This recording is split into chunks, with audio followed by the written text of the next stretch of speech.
I want to greet everyone in the name of the Lord, and I want you to stay tuned for a major update as I talk about something that is very interesting, especially as it relates to what we see taking place in the world today, and that is how wars have been used throughout history that eventually forge what we call prophetic alignments. Now, there's four types of alignments. There's political, there's spiritual, there's economic, and there's also national.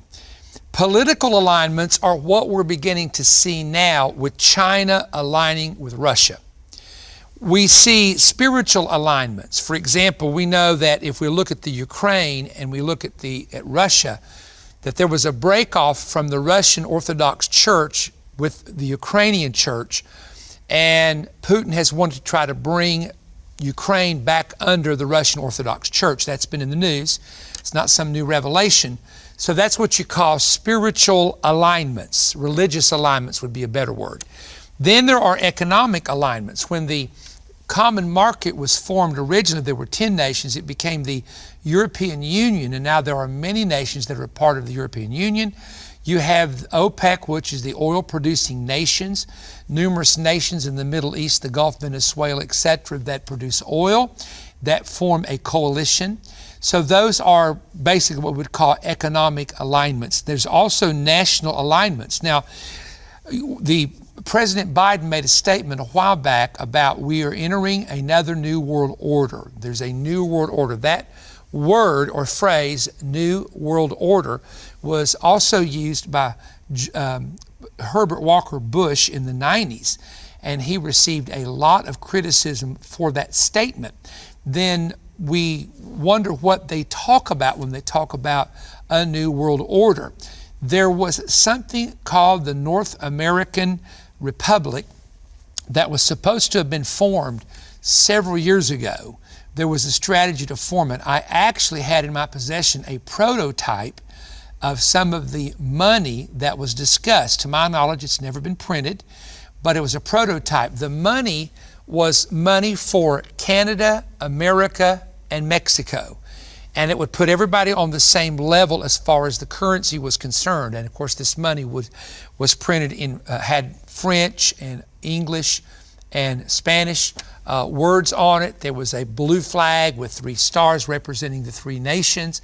And so I really think that was an idea that someone came up with, but it apparently has been dropped, and now the new discussions, and we'll see where this goes, is a Fed coin to where, and honestly, a lot of this is just about being able to track everything that you do electronically. And when people use cash, sometimes that may not be possible to do in all instances, unless they go through a bank, of course. So there's a lot of changes taking place. Now, the prophetically speaking, the biggest changes that have ever occurred in world history from the very beginning have been when nations would rise against nation in the time of war, and a kingdom would rise against another kingdom in a time of war.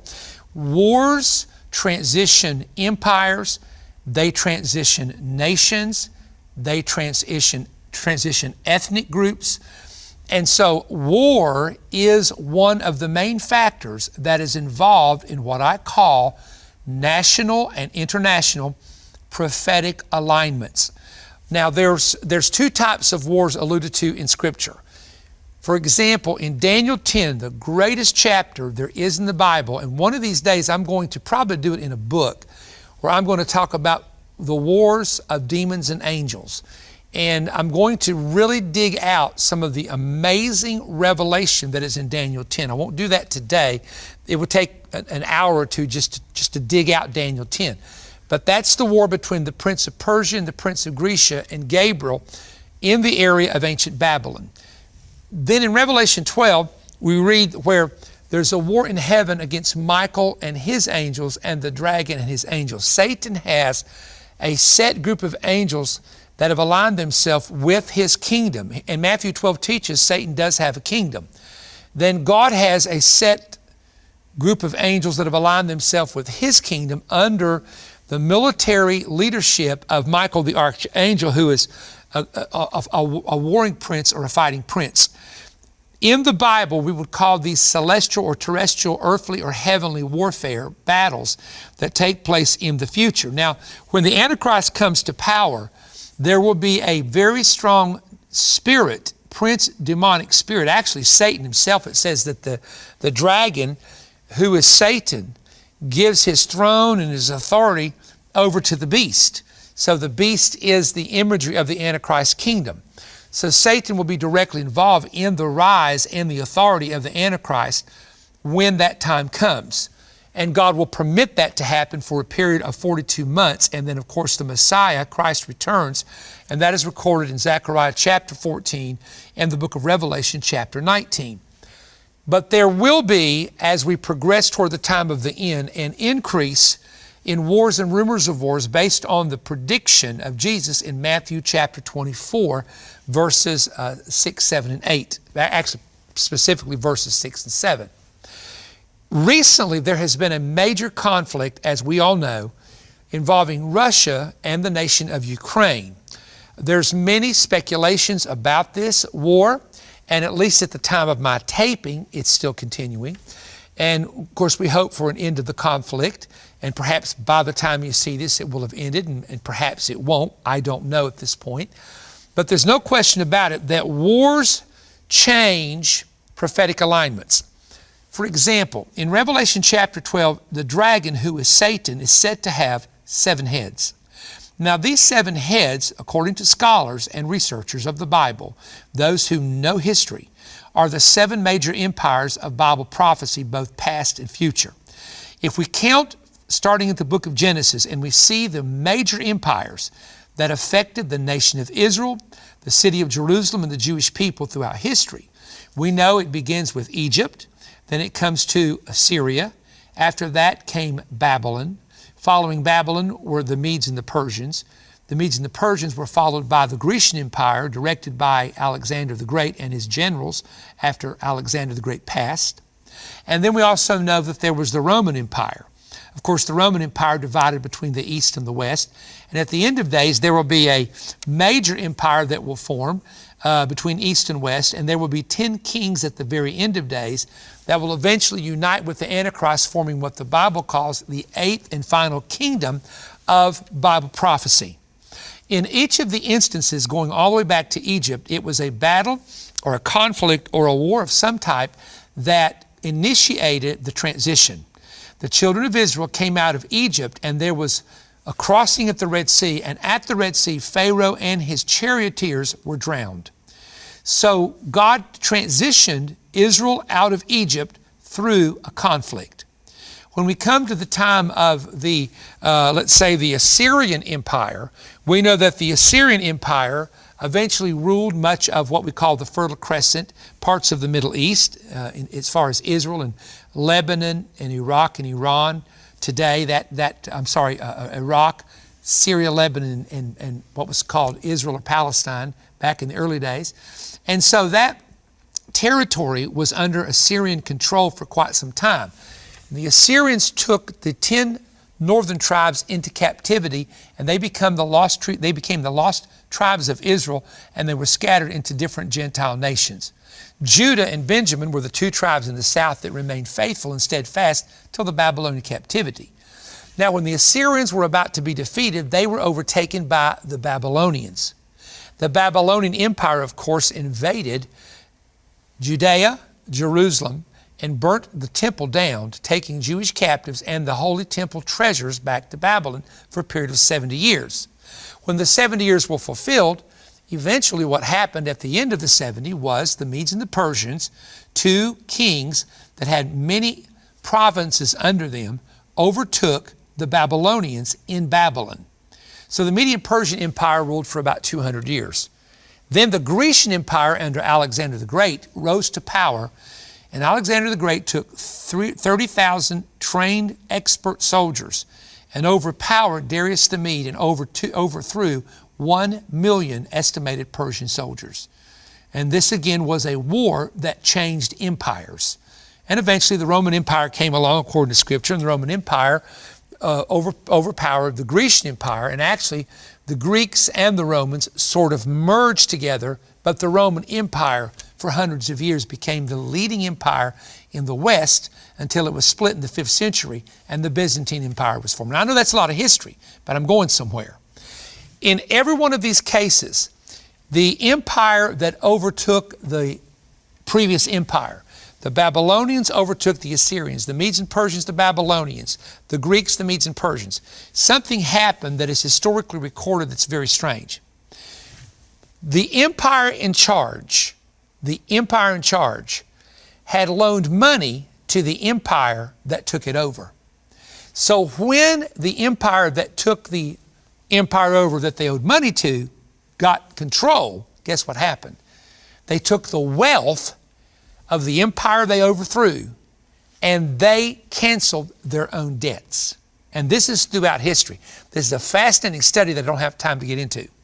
Now, I want to go to the past 100 years, and I want to see if you find a common link, and we're going to bring it up to the war today. 1917, after the end of World War I, Lord Balfour asked a Jewish man that had helped invent a substitute for gunpowder that helped the British win the war, "What can I do for you?" And he said, "I want a declaration made from you, from England, who now had taken over Palestine. I want a declaration from you that my Jewish family, not my personal family, but the Jews in general, can go back to Palestine and form a freedom to give them a place to live." And Lord Balfour did that in 1917, after the end of World War I. When World War II ended, after a 7-year Holocaust where 6 million Jews were slain and murdered, something happened in relation to the Jewish people once again. In 1948, May 14th, the British mandate ended and the United Nations had voted to partition Palestine, giving the Jews a homeland which would be renamed the biblical name Israel, a fabulous, amazing fulfillment of Isaiah chapter 66 and many other prophecies that indicate that Israel must be in the hand of the Jewish people at the last days, at the time of the end. Even at the time that the Antichrist come to power, Israel must be in the hands and in control of Jewish people. In other words, it must be a nation again.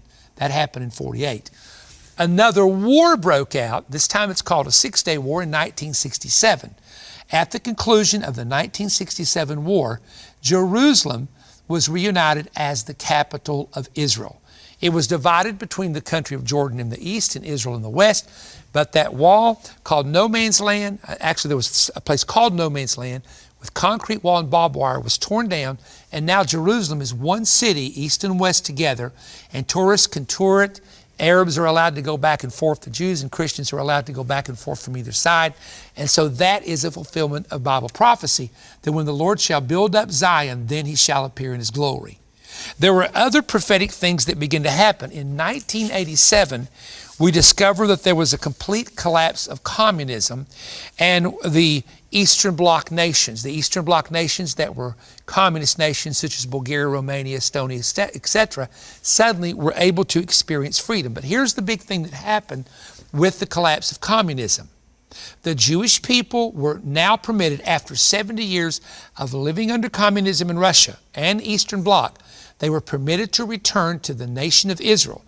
And an immigration occurred called Aliyah, the Jews returning back to their homeland. And over 1 million Jews from the North Country, way over 1 million now, have returned back to the nation of Israel. Now there's a common thread here, and I don't want you to miss it. After 9/11, a major war, and we went to Afghanistan, and I don't have time to go into this, there was a discovery that many of the lost tribes of Israel were actually many of the Afghan people that had settled there hundreds and thousands of years ago, and that they had customs that were very parallel to the Jewish people.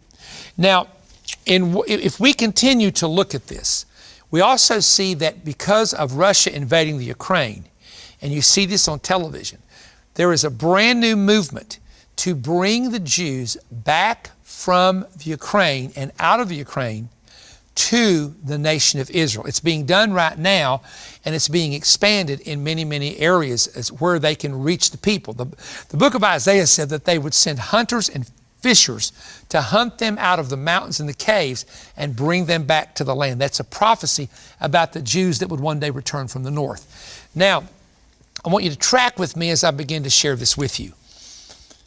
The Bible tells us in Ezekiel chapter 38 and 39 that there is coming in the future a war that's going to take place in which a coalition of nations will join together and they will attack the mountains of Israel. Now, it's not just the mountains they're after the entire country. The two areas which are specifically alluded to in the Ezekiel 38 and 39 prophecy are the Bashan, which is the Golan Heights area, the Bashan some call it, which is the Golan Heights area of northern Israel, the border of Lebanon and Syria and Israel in the north. And the Golan Heights actually begins at the Sea of Galilee area and goes all the way into the north up to the border of Lebanon and Syria. This area that Israel now controls, which is a huge farming land, huge farms are in that area, this will be where a part of the war will take place. The second half of the troop movement, according to the prophet Ezekiel, will be in the area of the Valley of the Passengers on the east of the sea, which is the country of Jordan. This area across the east of the Jordan River is also major, huge farming territory. I've always said, and I won't elaborate on this because I have other messages in the future I'll be dealing with this, including a major update at our International Prophetic Summit in June. And let me just stop and say I hope you can come with Rabbi Kurt Landry, Jonathan Kahn, myself, Bill Cloud, and Mark Biltz. The hotels are actually filling up in town and the registration is just about full. But if you can make it to that, this is very significant. I have some messages I'm going to be dealing with there on this. But the hook in the jaw is likely food that's going to bring these armies in. Libya will be involved. Ethiopia, which in Ezekiel's day would include the Sudan, which is a nation of radical Islam. You also will have Persia. The Persians or the Iranians will be involved. And then you have Tagarma, which many believe is the area of Turkey. There's nations in southern Russia that will be involved that are Islamic nations. But it says in the prophecy that set your face, son of man, against God, toward Gog, of the land of Magog, the prince of Rosh, Meshech, and Tubal. Now, many people believe, they call this the war of Gog and Magog. It's the war of Gog of Magog. Gog is of Magog and the chief prince of Rosh. Now, we have always assumed, and most of the prophecy preachers have assumed, that Gog is the identification of the man who is like the king or the leader that will lead these armies and will be a guard to these armies and supply these armies as they come against the nation of Israel in a battle which is going to happen in the future. I believe that's true. There will be a man directing it. However, I want to show you something here that's very, very, very significant. In the book of Daniel, it talks about Michael, your prince. Now, Michael is actually an archangel. However, Michael is called an archangel in the book of Jude, verse 9. So we know he's an angel, Revelation 12. We know he has an army of angels with him, Revelation 12. But he's also called archangel by Jude. However, in Daniel twice, Michael is called Michael, your prince. He is the prince guardian angel also of the entire nation of Israel. Now, in the book of Ezekiel, it talks about Gog, who is prince of Rosh. Now, we today don't use the word prince. They do in some of the Gulf nations, but predominantly we don't talk about kings and a prince or a queen. Maybe England does in some of the Gulf states, but we talk about a president, we talk about a prime minister, a leader. Using the same Hebrew word for prince and looking at this passage in the book of Ezekiel, Gog also reappears at the end of the 1,000-year reign of Christ in the book of Revelation chapter 20, verse 8, as Satan initiates a war against the saints in Jerusalem at the end, not the end of the tribulation, at the end of the 1,000-year reign of Christ. When researching this, and again I'm abbreviating this, it makes me believe that yes, there is a man who directs this war, but Gog is the principality chief demon spirit directly under Satan, who is the prince of the north countries. In Daniel chapter 10, it talks about the prince of Grecia and the prince of Persia, and it's not talking about human men. It's talking about the demonic principality that ruled over the politics and the military of Persia and Greece. And again, this is a very deep study. So the word prince can be used in the Old Testament referring to an earthly prince, yes. but it is also used to refer to a spirit, a very high-ranking, very powerful spirit that's in Satan's kingdom. The prince of Persia was so powerful that he prevented Gabriel, the angel of God, from bringing a message to Daniel for 21 days. It was a spirit. Gog is more than a name. There is a name called Gog, a surname which is found in Russia and parts of the Balkan states. It's a man, yes, but it's more than that. It's a spirit. There is a dark prince spirit ruling north of Israel. And this dark prince spirit will one day lead a battle against Israel where they will encounter God himself to defend the nation of Israel. I personally believe, and Michael the archangel, who will defend the nation. But my point is that what you see happening in the north today with the war taking place, and perhaps, we don't know, an expansion of that with great danger, is being caused by a spirit called Gog, who is the chief principality of the north country. So in the last days, you have to understand angels and demons, angels and prince spirits more specifically, are going to be involved in struggles, conflicts, and battles that's going to take place at the time of the end. The Lord impressed me to write a book on visions that my father and I have had for several years, because I do believe that many of these are going to come to pass in the days ahead. I put them in a book. I also put a chapter on 10 things you have to do at the time of the end to make it and be successful and survive at the time of the end. And also some things that's going to happen in 2024 possibly. Please get my book today. We had to go to a second printing, and this is the second printing. I want you to get it, and I want you to read all of it, and also get the audio CD. It's available right now. I'll be back in a moment. My new book titled The Visions contains specific details of visions and revelations involving future, both national and international events, from visions and encounters that I have recorded in my private journal. I've waited for the right prophetic season to disclose these warnings and events.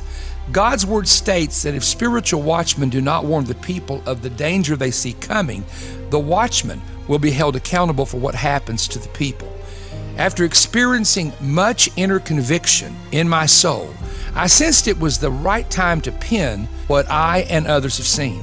Much of this book covers warning visions explaining what is coming and how to prepare. I've divided the visions into what was, what is, and what is to come. Here are some of the subjects I will cover in the book. Learn the 4 different types of spiritual visions. I explain ancient oracles exposing how leaders attempted to see the future. Visions of cities burning, both present and future, including New York City. My father's vision of a planned East Coast nuclear attack. Also, my recent visions concerning cremation ovens. I experienced a vision of a frightening assault on a public school that I want to share with you. I have for many years experienced tsunami visions, and I've decided to release that information and include the locations that I have seen in those visions. There is a vision of a nuclear power plant that initiates a stock market crash.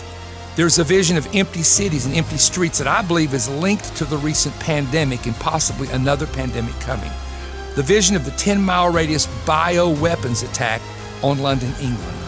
And also, I've seen in 3 different visions a strong earthquake impacting the Midwest, especially the St. Louis area. I also talk about the strange vision of 3 tornadoes that I believe cost Hillary Clinton her political future. I share a vision revealing future attacks on individual Christians and churches. I also talk about when political leaders and their administrations lose divine favor with God.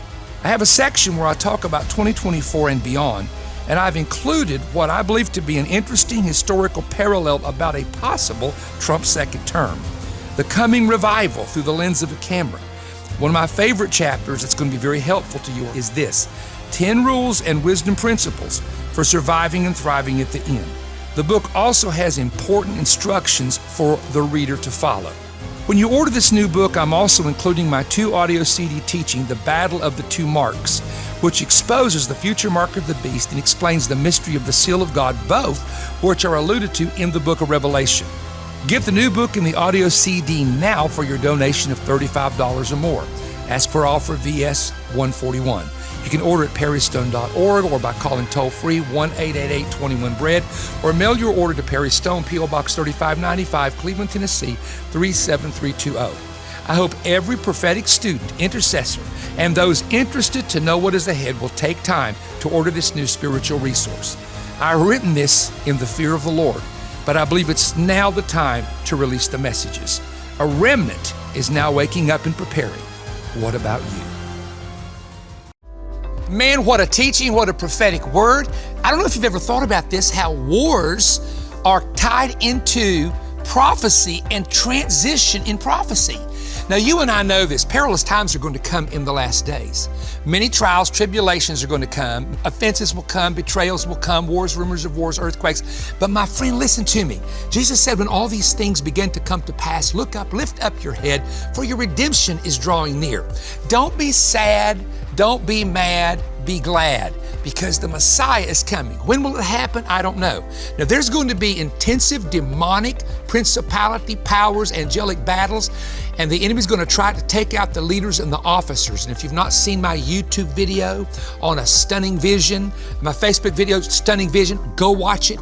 If you've not seen the one on the very stunning vision on YouTube, you watch it. It will blow your mind, and you will see the prediction that the Holy Spirit gave and knew that was going to happen in the very things taking place right now. The God amazes me. He warned you in advance of people and demons that are going to try to attack you. But God has the final say-so, and the battle belongs to the Lord. Isn't that wonderful?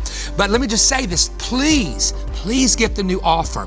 It helps keep Manna-Fest on the air, but it also will inform you, and people have told me they've read this book over and over and over again to glean from it. So please go to perrystone.org. Don't forget to subscribe to the Perry Stone YouTube channel. Don't forget we have an online store that you can go to at any given time at perrystone.org and order from there. Great resources and downloads. God bless you. Make plans to attend the 2022 International Prophetic Summit, June 23rd through 26th at Omega Center International in Cleveland, Tennessee. Come hear the latest prophecy updates from Jonathan Kahn, Kurt Landry, Mark Biltz, Bill Cloud, and Perry Stone. This huge event kicks off Thursday night and continues all day Friday and Saturday, concluding in a doubleheader with Bill and Perry on Sunday morning. There is no fee to attend, but you must register online at perrystone.org, where you will also find information on hotels in the area. Seating is limited, so sign up today. Don't miss fresh insights and exciting new prophetic revelation, as each speaker proves that we are living in the end of the age and headed toward a date with destiny, including the return of the Messiah. The 2022 Prophetic Summit. Register now.